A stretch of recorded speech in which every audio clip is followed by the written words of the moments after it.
Hi friends, সত্যতা ব্লগে আপনাদের স্বাগত। আজকে উড়িষ্যা রাম মন্দির দেখতে এলাম। 50 টাকা করে টিকিট নিল।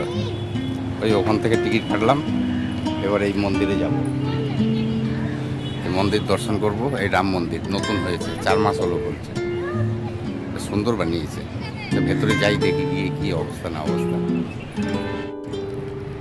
এই হচ্ছে রাম মন্দিরের প্রবেশদ্বার।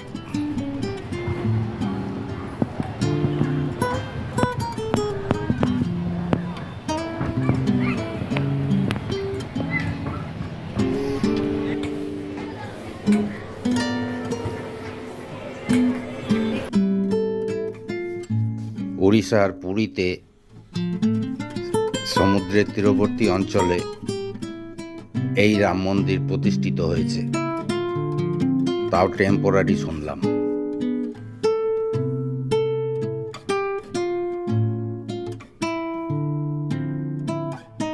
এখানে বললো 3 মাস হয়েছে এই মন্দির, 3 মাস হয়েছে। আর কতদিন থাকবে জানা নেই, তবে টেম্পোরারি হিসেবে নাকি মন্দির করা হয়েছে।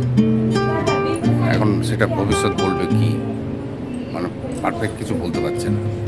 যেইটুকু আমি শুনলাম সেইটুকু আপনাদের জন্য রাখলাম।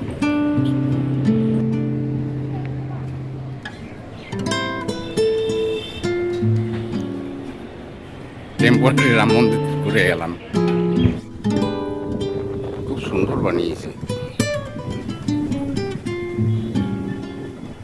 রাম মন্দির। উড়িষ্যা সমুদ্রের ধারেই এটা তৈরি হয়েছে প্রায়। রাম মন্দির উড়িষ্যা সমুদ্রের ধারে অবস্থিত।